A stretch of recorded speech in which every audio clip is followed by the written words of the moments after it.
Bonjour tout le monde, bonjour. Bienvenue sur ma chaîne YouTube Black Bright. Quand tu es venu ici c'est comme c'est votre royaume. Vous êtes les reines, les rois. Vous êtes les kings de cette chaîne YouTube. Je vous demande, pour tout ce qui tomberait sur cette vidéo, asseyez-vous, calez-vous, prenez votre verre de thé, de vin ou même de jus. Tout. Moi, ça, c'est mon thé. Car ça serait chaud bouillant. Installez-vous bien. Maintenant, allons-y aux choses sérieuses.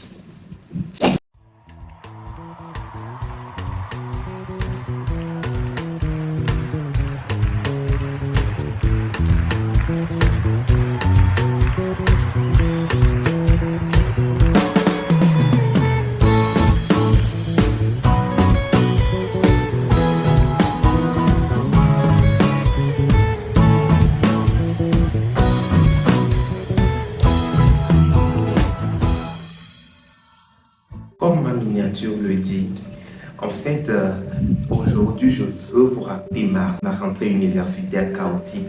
Cette rentrée-là m'a vraiment touché et m'a beaucoup édifié. Cette rentrée, vraiment, je ne le souhaite à personne. Déjà, je vais un peu en arrière, je vais vous raconter l'état d'esprit dans lequel j'étais. Avant mon bac, j'ai fait un bac technique commercial. Et puis, déjà, je m'imaginais dans le bail de Disney Channel, on a les filles et les garçons ont leur bac, ils s'inscrivent à Harvard. Tout ça, c'était comme ça dans ma tête parce que pour moi, c'était l'idéal.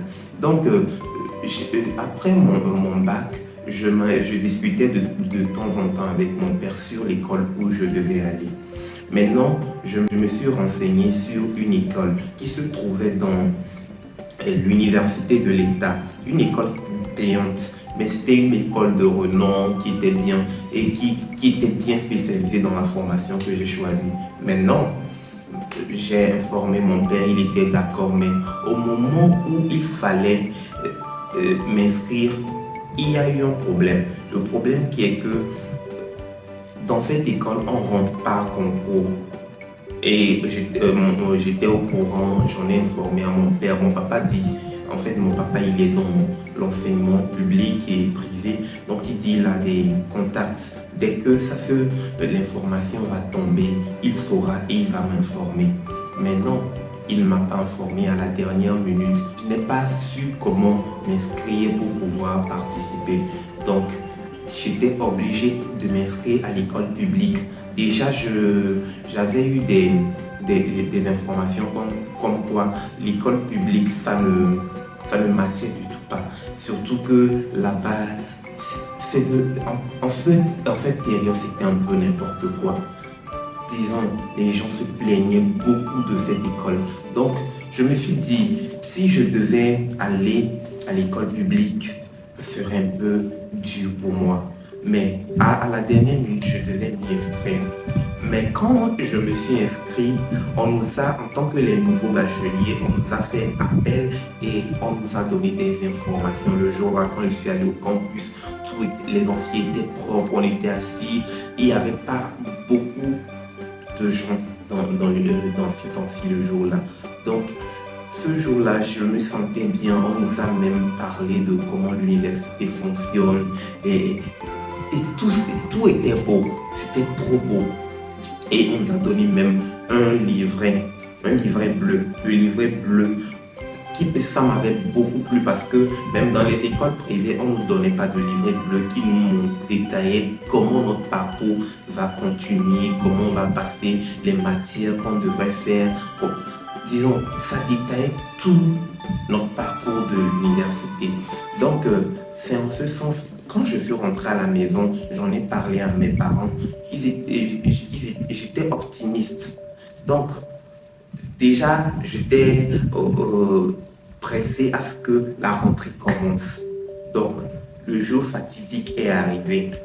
Donc, selon mon emploi du temps, le jour de la rentrée, je devais suivre un cours à 7h30. Je me suis apprêté, mis sur 31 bien, bracelet, montre, tout ce qui va avec. J'ai pris mon transport, arrivé au campus. À l'entrée déjà, il y avait des étudiants. Bon, je n'ai pas tenu compte. Je suis parti prendre mon petit déjeuner parce que j'arrivais à 7h15. Et j'ai pris mon petit déjeuner. Je suis rentré dans l'université. Le cours se tenait à l'Amphimile. Et arrivé dans l'Amphimile, devant l'Amphimile, je vois que la salle de l'amphi était pleine à craquer. Bon, j'ai tiqué. Je me suis rapproché. Quand je suis rentré dans la salle, il y a une chaleur qui m'a giflé dans tous les sens. C'était la première fois que j'avais ressenti une telle chaleur. On dirait quand tu mettais mes mains dans un four. Et je suis ressorti immédiatement à vitesse TGV, quoi. Et je suis rentré immédiatement, tel que la salle était totalement pleine. Je me posais des questions. Donc c'est dans ça, je vais faire mon parcours licence. J'étais tellement choqué que je me posais mille et une questions. Comme ça, là, dans ces conditions. J'étais assis sur les escaliers à l'entrée de l'Amphimile. Donc je me ressassais des choses. Je me disais, c'est pour ça que je ne voulais pas aller à l'école publique. Mais c'était déjà fait. Et une idée m'est venue d'appeler un de mes amis. Et il m'a dit qu'il était dans l'amphi, il suivait déjà le cours. Et il m'a dit qu'il pouvait me trouver une place auprès de lui. Et déjà, c'était la première fois que j'affrontais un public face à face, une foule pratiquement. Et je suis rentré, le professeur était en train de faire son cours, je marchais, mes pieds tremblaient en dessous de moi. Je tremblais à tel point que même tous les yeux étaient fixés sur moi. Je marchais. En fait, dans l'amphi, les escaliers de l'amphi sont un peu, je peux dire, superposés. Certains sont plus hautes que d'autres. Donc, je ne regardais pas forcément où je marchais, mais je regardais plus les gens qui avaient les yeux fixés sur moi. Et même, j'ai oublié même de vous dire que, en fait, dans mon université, dans notre amphi là, il y a des ventilos. Des ventilos, non, c'est comme ça que ça se dit. D'autres utilisent des brasseurs, mais c'est des ventilos qui sont accrochés sur des barres de fer en l'air. Pendant que je marchais, je regardais un peu en haut, ces ventilos tournaient, on dirait, ça se balançait dans tous les sens, on dirait que ça allait tomber sur ma tête. Je voulais préciser ça aussi. Et je pense que ça, ils n'ont pas encore changé ça dans les amphis. Ils n'ont qu'à revoir ça aussi. C'est important. Voilà. Et à un moment donné, j'ai trébuché. Quand j'ai trébuché, toute la salle était morte de rire, sanglots, tout le monde riait. Et quand je me suis levé, immédiatement, j'entends une voix derrière moi et c'était le professeur en question. Et le professeur dit, mademoiselle, lève-toi. En fait, le pourquoi il m'a appelé mademoiselle, c'est parce que, en fait, je suis un garçon un tout petit peu efféminé, tout petit peu seulement. Donc, il me dit, mademoiselle, lève-toi. Et je lui réponds par derrière, ce n'est pas mademoiselle, c'est monsieur. Et il me dit, j'amuse la galerie que lui, à son cours, lui, n'aime pas les grimaces et tout ça. Et immédiatement, je me suis conduit vers là où je devais m'asseoir. Arrivé là-bas, il y avait une personne qui devait me céder la place pour que j'aille m'asseoir auprès de mon ami. Et cette personne faisait des petits grimaces. Et dans ma tête, je me disais, ceux-là même, est-ce qu'ils savent qui je suis? Moi, tu vois là, je suis déjà mort. Tu t'amuses, moi, on s'en va ensemble en fait. Je suis pas ta camarade. Tu as entendu? Il y a te broyer. Je suis pas ta camarade, tu as entendu? Si c'était dans mon maintenant, impolitesse que j'allais leur donner, eux-mêmes, ils ne vont pas supporter. Je l'ai poussé d'un côté, puis je me suis assis. Quand j'étais assis, tous les yeux autour de moi étaient fixés sur moi. On dirait les lumières de concert. Ben bon, À un moment donné, j'ai tourné mes yeux, bon, je ne les calculais plus. Et j'ai mis ma tête sur ma table. Déjà, mon moral était cassé totalement. Il y a eu des salutations entre mon ami et moi, mais déjà, il savait que j'étais cassé moralement. Mon premier jour de rentrée, dans toute cette chaleur, donc je n'ai même pas pu suivre le cours, je n'ai fait que m'endormir. Quelques 15 minutes de la fin des cours, je suis sorti, j'ai pu me faufiler et puis je suis sorti du cours. Je suis parti dans la cour de l'université, j'ai vu certains amis avec lesquels j'ai fait le lycée, ils m'informaient que en fait au campus où j'allais, il faut, pour pouvoir suivre les cours, surtout que c'est les premières heures, alors que moi, la plupart de mes cours sont programmés sur les premières heures de la journée. Il fallait se réveiller à 4 heures. Moi, je n'avais pas cette habitude. En fait, je ne suis pas musulman, je ne prie pas la prière de 4 heures, donc je n'ai pas eu cette habitude de me lever à 4 heures. Donc, en ce moment, ça m'a un peu dérangé. Je me dis, si je devais me lever à 4 heures, or que ma maison est pratiquement à 30 minutes de transport, hein, disons que je prenais un transport qui me coûtait cher en plus, je devais venir ici, ça serait pas facile. À quelle heure, à combien de temps je dors? Or que moi, le plus souvent, j'ai cette habitude de dormir, disons, à minuit, quoi. Et puis, je me suis dit, il va falloir que je m'y fasse. Donc, j'étais tellement énervé, puis je suis rentré à la maison. À mon arrivée, j'ai vu ma maman à la devanture parce que ma maman vendait des trucs. Elle me dit, ta journée s'est bien passée. La façon dont tu es sapée, je suis qu'aujourd'hui c'était waouh.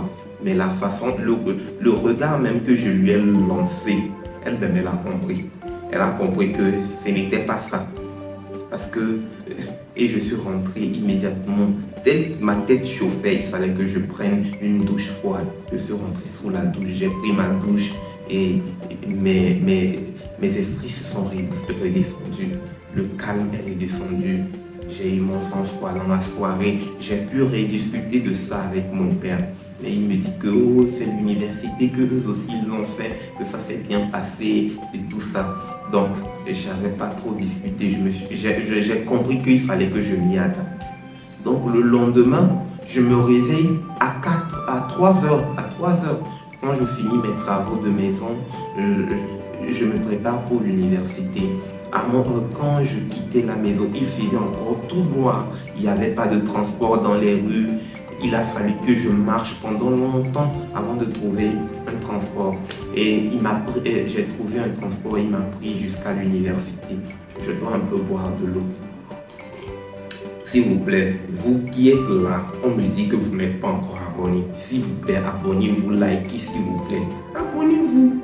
Surtout, cliquez sur la cloche de notification pour pouvoir avoir les notifications pour mes prochaines vidéos. S'il vous plaît, faites-le pour moi. Je sais que l'histoire vous plaît, vous vous sentez dedans, ça va vous accrocher. Faites-le pour me soutenir. Merci. Donc, je disais, arrivé à l'université, j'arrivais vers 4 heures. Mais l'étonnement, surprise totale, j'ai vu des étudiants couchés dans les amphis. Mais au début de la rentrée, je me dis, ceux-là, ils dorment dans ces amphis, ou bien ils n'ont pas de chier, ou bien c'est pour les cours. Donc j'étais confus. En même temps, je me dis, moi, ma situation est encore bien meilleure. Je n'ai pas supporté tout ça. Donc, j'étais arrivé tout fatigué et tout ça. Je me suis allongé sur les bancs là-bas. Et quand il a sonné 7 heures, je me suis réveillé. J'ai senti que le professeur était déjà arrivé, mais j'étais totalement fatigué. Je n'ai pas pu dormir de la nuit. J'ai dû marcher pendant longtemps, arriver tous les péripéties. Donc pendant tout son cours, j'ai encore dormi comme le premier jour. Et puis, à mon réveil, je suis parti. J'ai compris qu'à un moment donné, ça n'allait pas continuer comme ça. J'ai pu trouver des petites solutions pour pouvoir m'y adapter parce que obligé, je devais terminer l'année. Donc, j'ai pu trouver ces solutions Donc l'étonnement et la surprise, c'est que l'année que j'ai terminée, j'ai validé toutes mes notes, j'ai pu réussir toutes mes matières et tout ça, moi-même, ça m'a étonné parce que déjà j'étais très pessimiste au début de l'année et puis tout s'est bien passé. Et la leçon que j'ai pu acquérir, c'est que tout n'est pas toujours rose dans la vie. Souvent, il arrive qu'il y ait des moments de turbulence et puis il faut s'adapter et pouvoir être positif. Donc, facilement, en fait, j'ai fini par aimer même l'université et tout ce qui se passe. Et au jour d'aujourd'hui, les conditions ne sont plus pareilles car le chef de l'État de mon pays s'est assuré de pouvoir arranger, bon, même si ce n'est pas grand, mais il a fait de son mieux. Aujourd'hui, on a encore plus d'enfants. Ceux qui fréquentent aujourd'hui, ils sont un peu plus à l'aise pour aller à l'école et tout ça. Donc, ça m'a vraiment choqué en ce moment, mais aujourd'hui, après beaucoup de recul, je comprends que ça m'a beaucoup édifié et forgé le caractère de fer que j'ai aujourd'hui. Donc, c'était un peu toute mon histoire concernant ma rentrée chaotique. Donc, toi qui veux abandonner peut-être au début de l'année ou maintenant, s'il te plaît, calme-toi, garde ton sang-froid et dis-toi que tu as la force, la capacité de pouvoir traverser tout ça et fais les bons choix. Donc, c'est la fin de la vidéo. S'il te plaît, like, commente, dis-moi des mots doux, des mots croustillants. Quand une personne comme moi te raconte son expérience et ça t'accroche, fais quelque chose. Dis-moi des mots doux. Commente, like, abonne-toi et clique sur la cloche de notification pour voir mes nouvelles vidéos. Et maintenant, je peux dire bye. Maintenant, c'est la fin. Et ici, comprenez que c'est votre royaume et je suis votre griot. Merci.